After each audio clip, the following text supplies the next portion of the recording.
Hi guys, my name is Nelson Allison from Port Harcourt, ex Big Brother housemate, Pepper Them Gang, season 4, and I'm live on Olori Supergirl. Man, first of all, I always say everything that actually happened is being scripted by God, and God is the author and finisher of our faith. I never expected to be here. I don't even feel that I deserve to be here. And I'm going to keep thanking God for it. Because the initial plan was I went for the audition in Port Harcourt and I went with like over 10 people, my friends. Like, let me just escort you guys and do the audition. When I go there, like, do this thing now, do this thing. I said no. That was on Friday.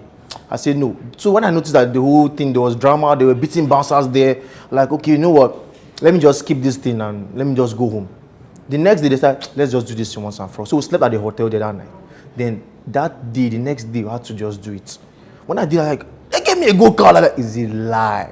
So I was there from 4 a.m. till like 12 midnight on a Saturday. It was stressful. So I feel Big Brother actually thank Big Brother for giving me the platform. Then aside from that, the back and forth auditions I went after the second phase was really, really stressful and fun at the same time. But kudos to Big Brother.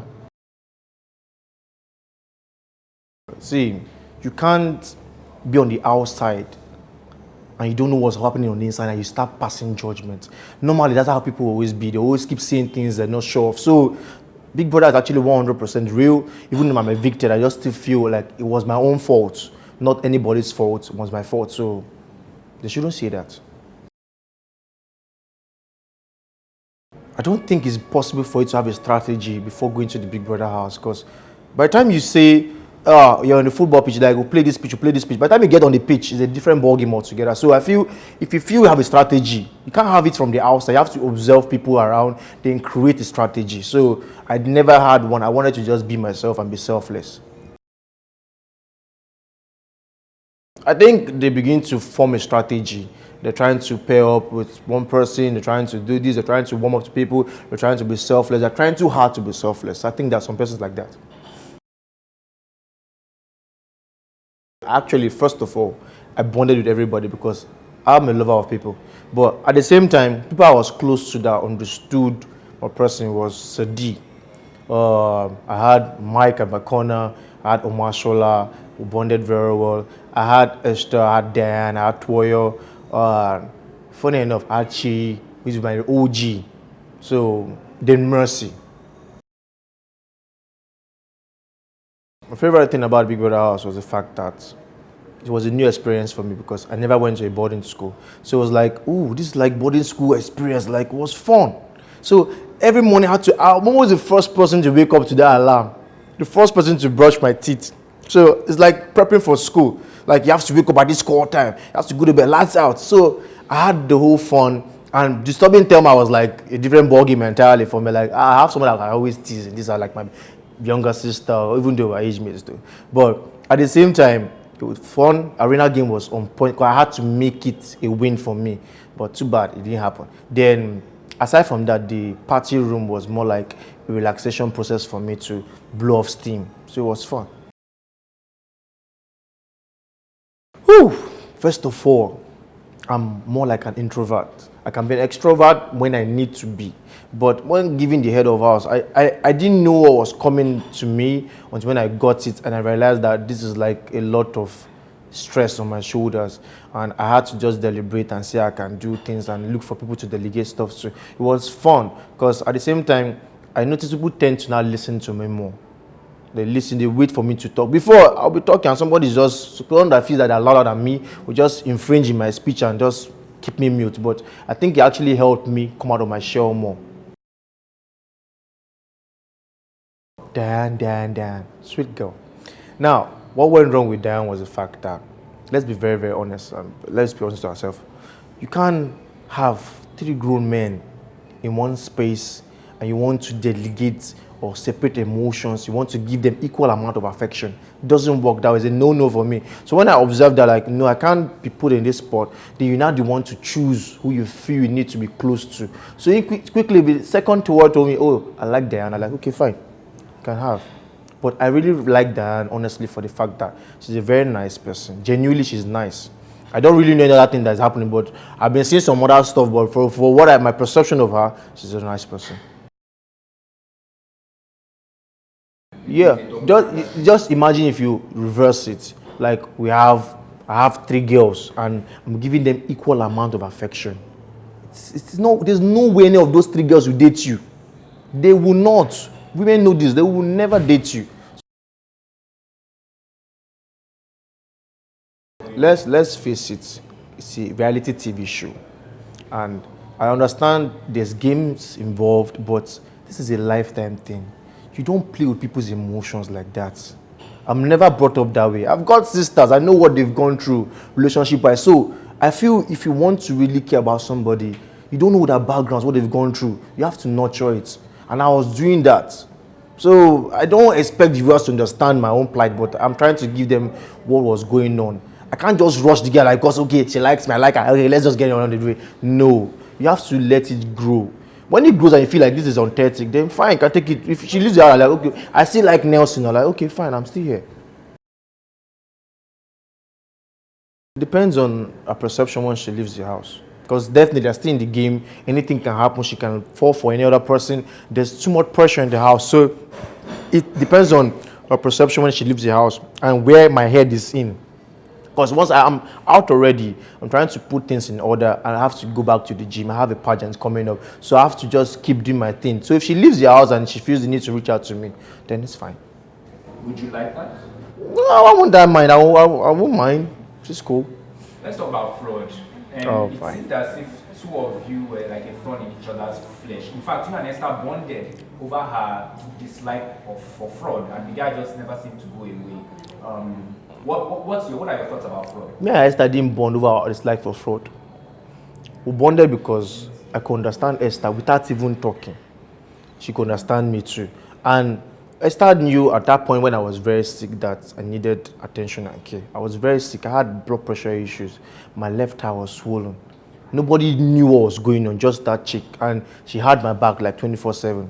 Frodd, on the other hand, from the first day we bonded, first week, we had a story about our dad not being a man, always mistreating our mothers and all those things. And we were close. I liked him, like genuinely, I liked Frodd from the stories he has given. So when he came to me, I'm like, nigga, I like your friend Esther. The same thing I did for Diane and Toyo. I like, okay, you know what? Shoot your shot. Nothing is going on between us. And that was me being real. So when he did that, he went further. And you know how girls are. Girls are like rose petals. You don't rush them. You groom, you keep grooming and let it flow. The guy just went, they just did this. The day asked me, that was saying they was not sleeping on her bed. And because of he already, I know Esther very well. Esther, once you've given her pity story, she now feels pity for you. So she was like, she felt bad for him that he was not getting enough love. She allowed him stay in her bed. He stayed in her bed not once, not twice, 4, 5 times in a row. Come on, give the girl some breathing space. You didn't do that. She got uncomfortable and started staying in my bed because she knew definitely well I will not trespass, and that was it. So he started beefing me for no reason, which I didn't do back. I never ever beef Frodd. I just didn't like the fact that I was trying to emotionally manipulate people in the house to feel that I was messing with him. First thing first, like I said, sky is your limit. And aside from that, I'm going to hit the gym like full course meal, morning, evening, anyhow around the clock. But I have a pageant coming up in Philippines. That's Mr. Universe Tourism. And it's this year, November, so I have to really train for it.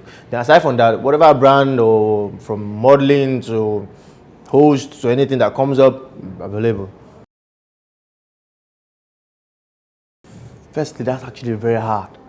Who do you want to win? Because I have friends, like, I want to root for these guys 100%.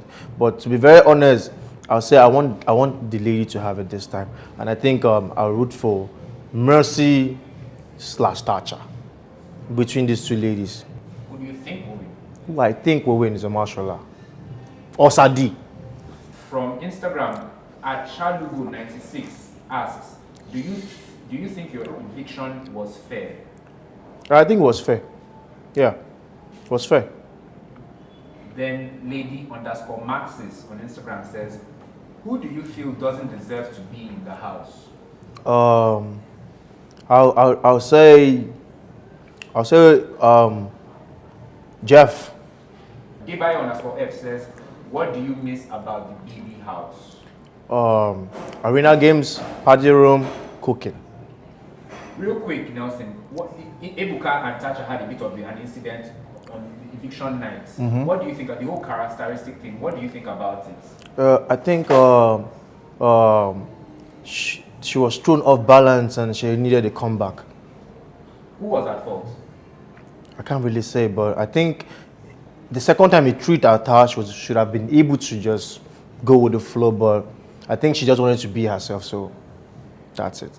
Okay, now we're going to call the names of your fellow housemates, and I want you to describe them with one word, maximum 2 words. So here we go. Are you ready? Very ready. Number 1 is Thelma. Fiance. Number 2, Shay. She is bold. Mercy Lamborghini. Destroyer. Ike. Fraudulent. Frodd. Connie. Esther. Sweet. Toyo. Big baby. Omashola. Selfless. Jeff. Connie. Gedoni. Reserved. Avala. Good dead. Did you have time to bond with Avala when she was in the house? Yeah, we did a bit. Kim Oprah. Wow, that one is all over the place. But I'll just say, Kim Oprah, she's a nice girl. She's nice. Thelma. Thelma, mad. Kafi. Transparent. Tacha. Tacha. Characteristic. Jackie. Guarded. Diane. Emotional. Sir D. Brave.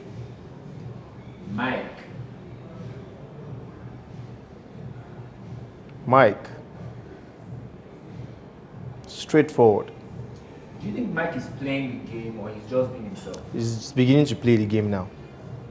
Last but not least, Ella.